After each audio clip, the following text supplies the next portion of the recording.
and thanks for joining us on Chicago Tonight. I'm Brandis Friedman. Here's what we're looking at.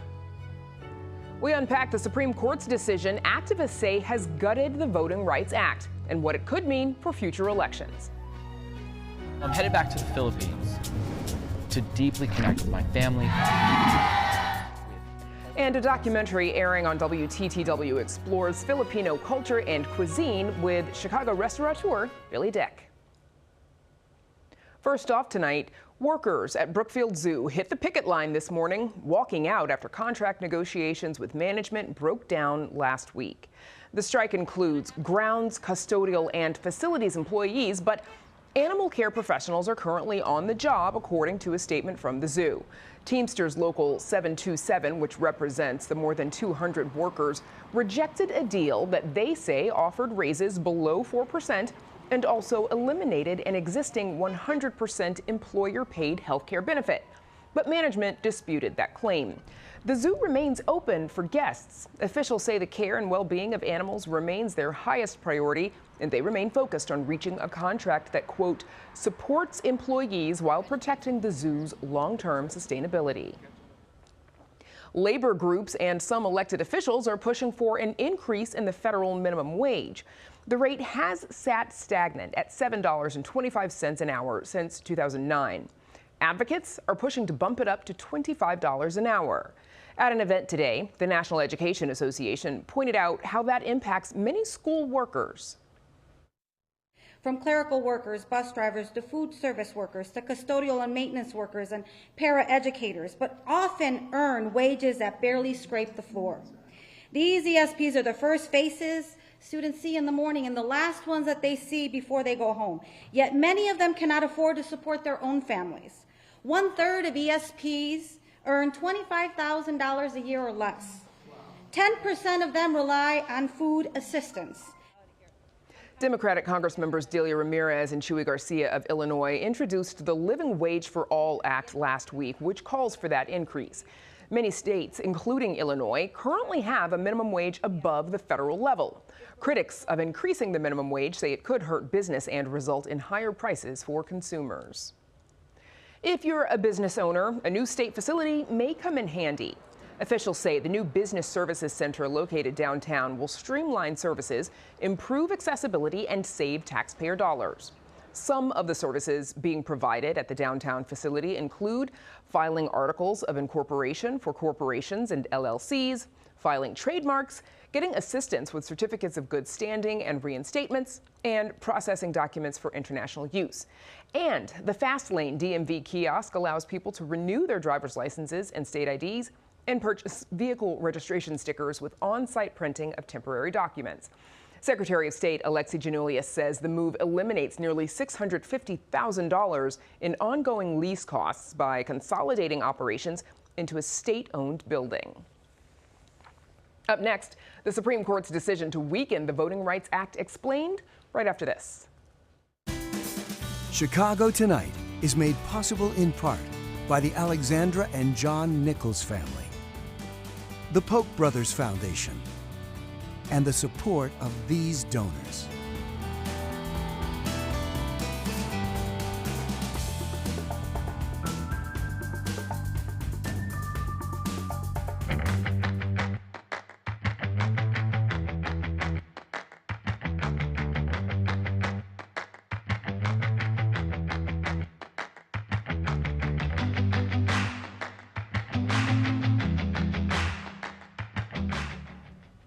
I dissent then from this latest chapter in the majority's now completed demolition of the Voting Rights Act. That's Supreme Court Justice Elena Kagan in her dissent of a 6-3 ruling last week in Louisiana versus Calais. The ruling determined that Louisiana's congressional maps, which include 2 majority-minority districts designed to give minority voters a chance to elect their preferred representatives, are unconstitutional.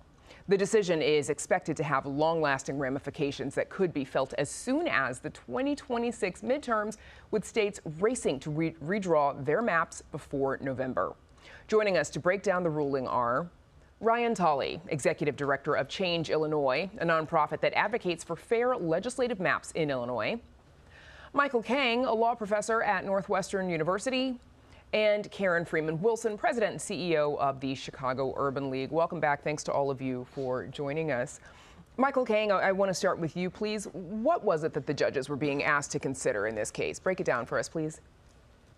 Yeah, technically speaking here, Louisiana was ordered by a lower court to draw a second majority-minority district under Section 2 of the Voting Rights Act, which basically guarantees minority representation under certain conditions that it seems that minorities are being denied their kind of fair share of representation.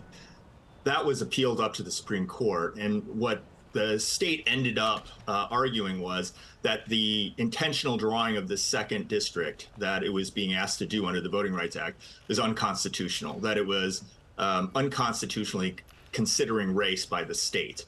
That defied kind of Voting Rights Act practice for 50 years, but we have a different court that's ready to consider this sort of change, and they declared that consideration of race and the intentional drawing of this majority-minority district unconstitutional. This has huge ramifications for the way that politics are conducted and the way that we think about voting rights.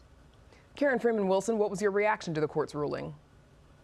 Well, the ruling was really a gut punch, Brandis, and further evidence that over the last 13 years, this Supreme Court has been intent on not only gutting the Voting Rights Act, but eliminating the Voting Rights Act. And this, in many respects, was the final nail in the coffin.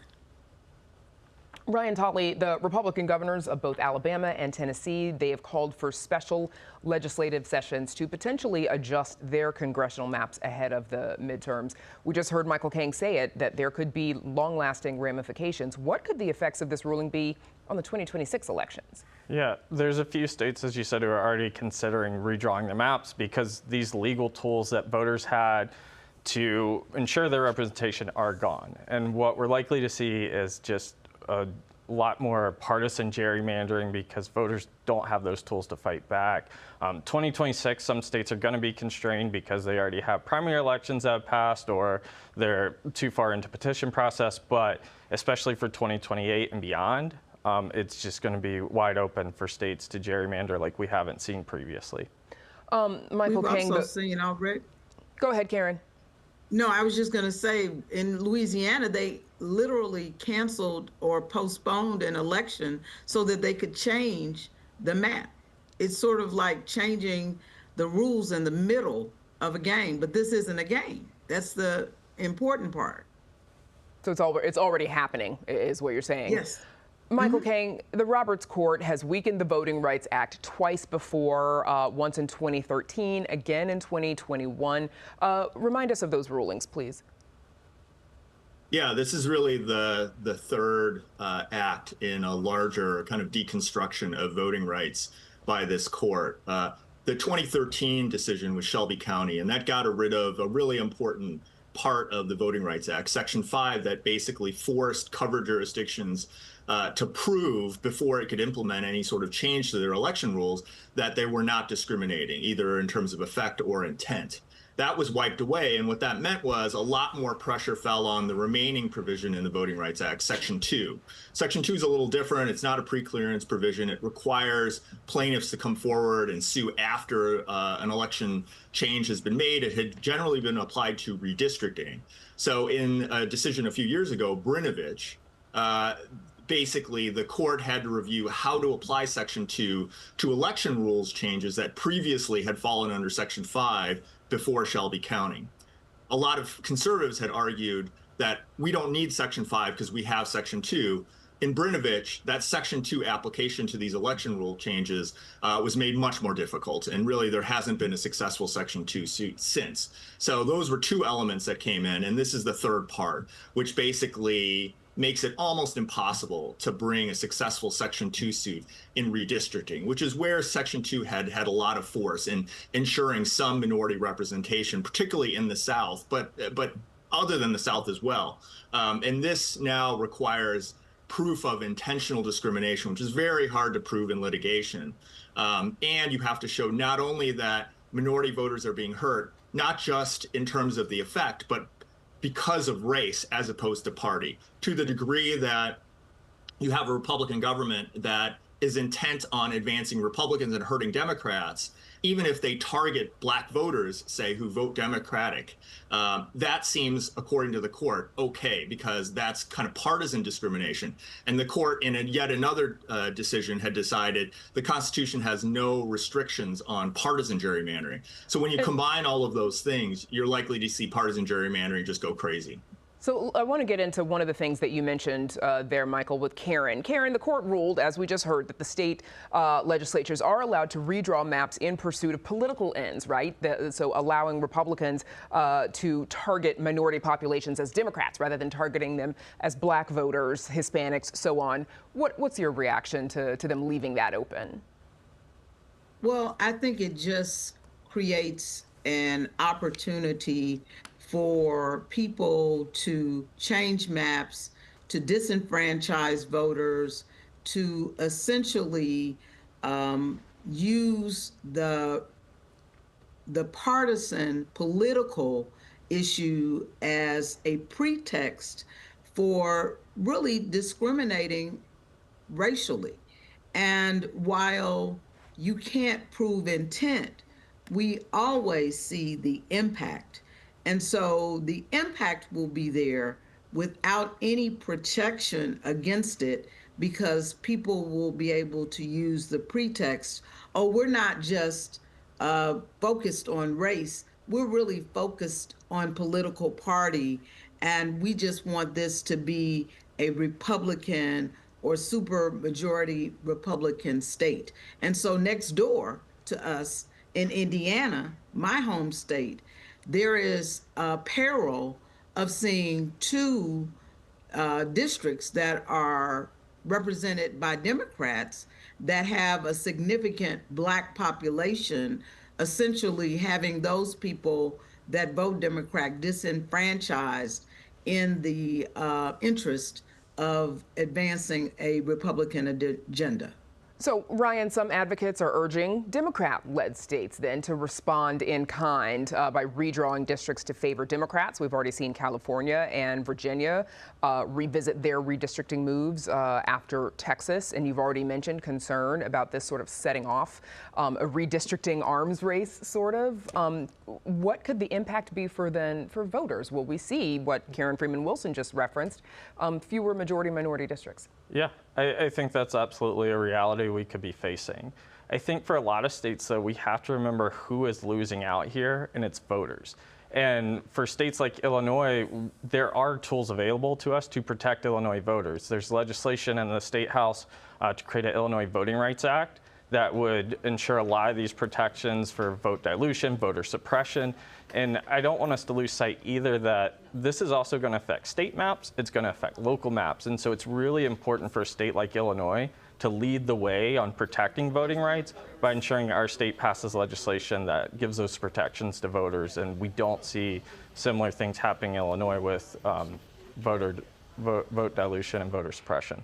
And since you mentioned it, Illinois Governor J.B. Pritzker, he has entertained redistricting in the past. There have been talks about amending the state constitution to bolster the protections of the VRA. You mentioned that.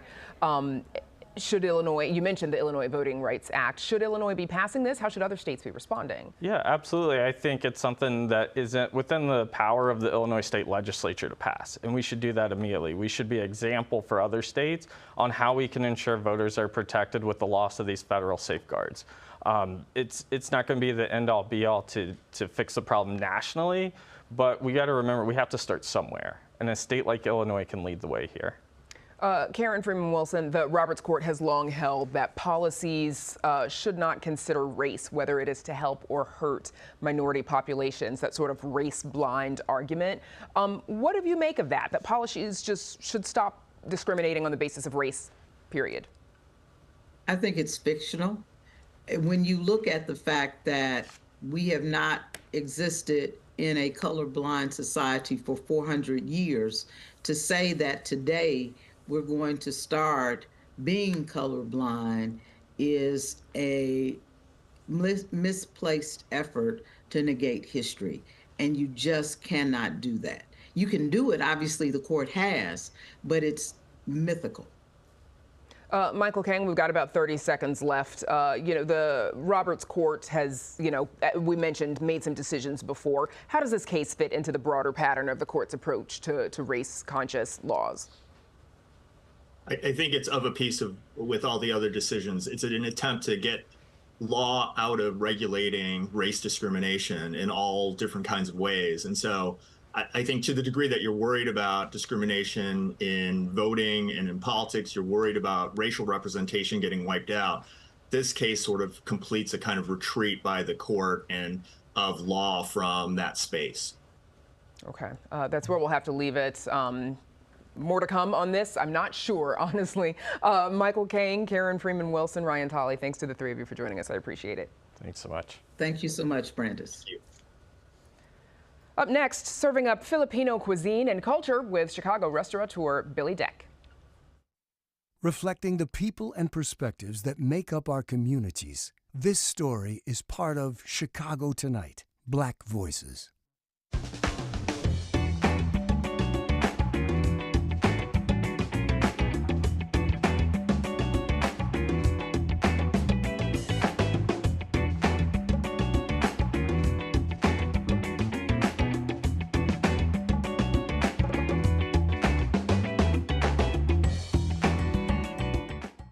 A documentary airing on WTTW is serving up Filipino cuisine as the main course.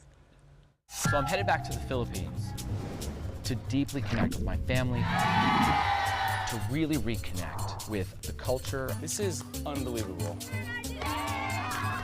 Our heritage, and the food that I grew up loving.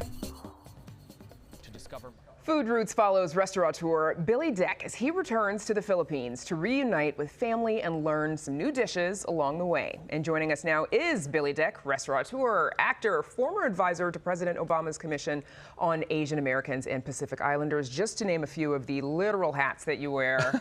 Welcome back. Good to see you. It's so good to be back. So what made you want to document this journey and in this way with a documentary film? Well, originally I was just documenting it so that when I was going back to the islands of the Philippines to learn the recipes of my ancestors, finding family in all these remote villages and mountains and beachside towns, that I wasn't consumed with the process of writing things down. I just want to be present, because the whole reason I was sort of left out, I didn't learn the recipes that are never written down, is because I wasn't present. I was in America, trying to hustle and, be everything that America tells you need to be successful.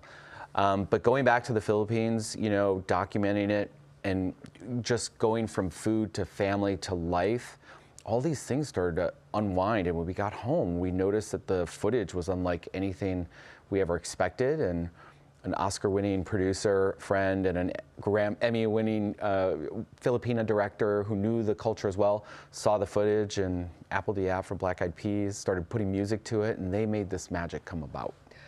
Filipino food, it's having a moment, right? Yeah. More restaurants are opening. I'm thinking about Boonies, shout out. Kasama has a James Beard Award, 2 Michelin stars. What do you think is driving all of this interest? Well, I think the genre of food is extremely exciting. It's always evolving. It's totally innovative. Part of its unique characteristics is that it's been, had influences from all around the world. And it's so bright and beautiful and delicious and unique. But at the same time, it's just been this genre of food that hasn't really been explored. And I think with the explosion of Chef TV and food adventurers and all these content creators that have made their way around the world to these beautiful 7,641 islands of the Philippines, they started to really create intrigue and excitement, demand, and attraction to this type of food in this really beautiful part of the world. In the documentary, you said that as a kid, you experienced bullying from other kids, making fun of the Filipino food that you would bring to school for lunch. You were jealous as a kid of, what other kids ate.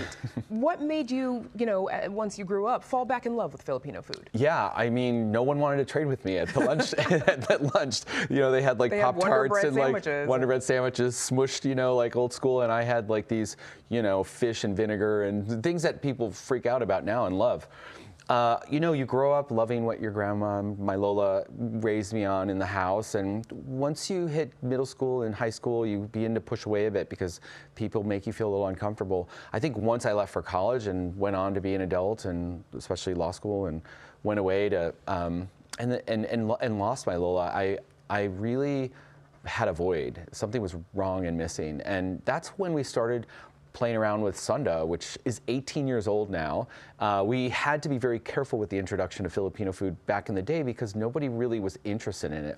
So it was Southeast Asian elevated, and it played with all of these different countries around the region, including Filipino food. So yeah, let's talk about Filipino food just a little bit and what some of the, the staples and flavors are that, Filipinos who are familiar with that food, the stuff they call home. I like to say it's very much a foundation of Southeast Asian flavors and feels that you're used to, but then you get to integrate some things, especially from Spain and China are the big ones for me. But there's, Japan, Malaysia, India, US, you name it. There's so many different influences.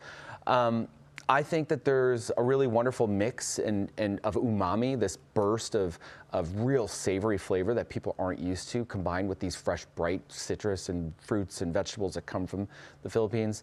But yeah, it's just a mix like another. And again, it evolves, and that is what's great about it. So it always is something new. There's a moment in the film where you make lumpia with your Lola or grand aunt, because it sounds like that is applied to both grandmothers and grand aunts. Yeah. Grand aunts, great aunts. What did that mean to you to be able to do that with her? It was, first of all, like for being transported almost spiritually to be with my Lola, who I'd missed so much since she passed away. This was her sister and the last remaining elder of that generation. I really felt like an incredible connectivity with her. I was really like flashbacking on cooking or seeing my Lola cook, but also learning that there was a way in which she did it different from everyone that really unveiled a family story and a story about Filipinos and perseverance and all these sort of things. She had grown up in another home, and I would have never known that unless someone told me that.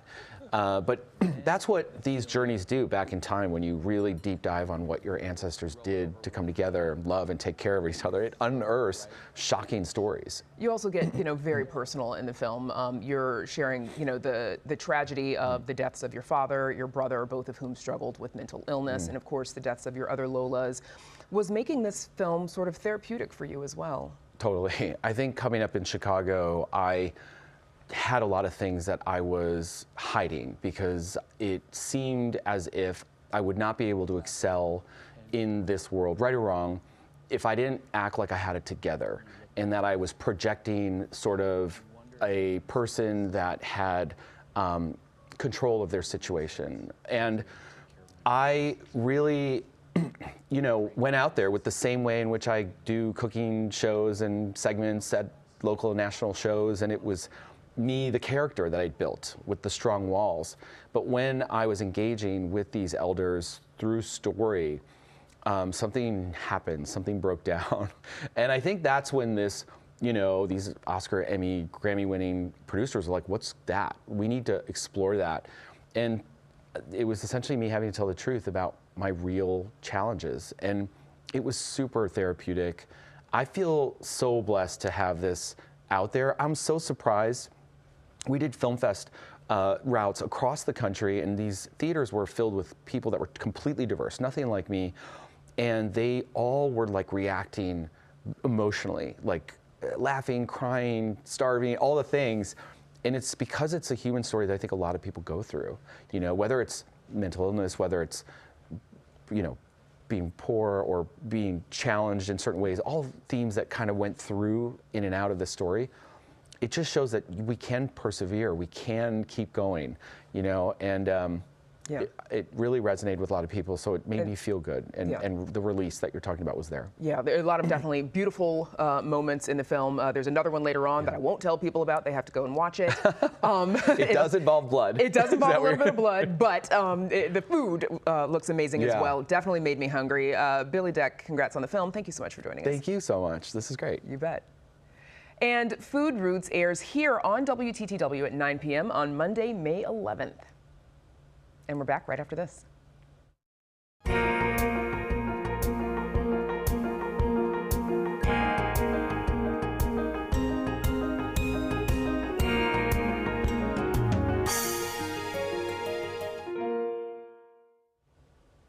And that's our show for this Monday night. It's starting to warm up outside, and with the nice weather comes hundreds of festivals.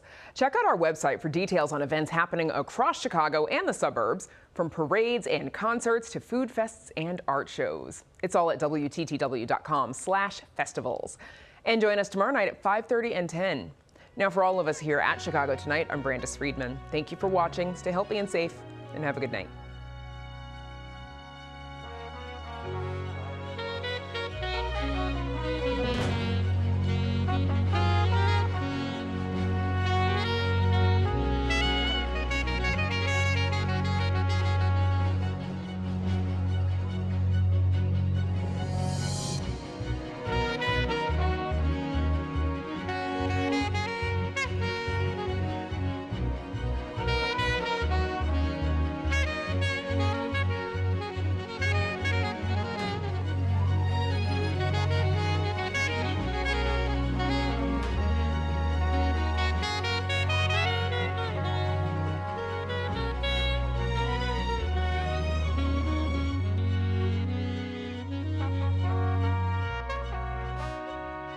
Closed captioning is made possible by Robert A. Clifford and Clifford Law Offices, a Chicago personal injury and wrongful death firm that supports educational initiatives in the legal profession.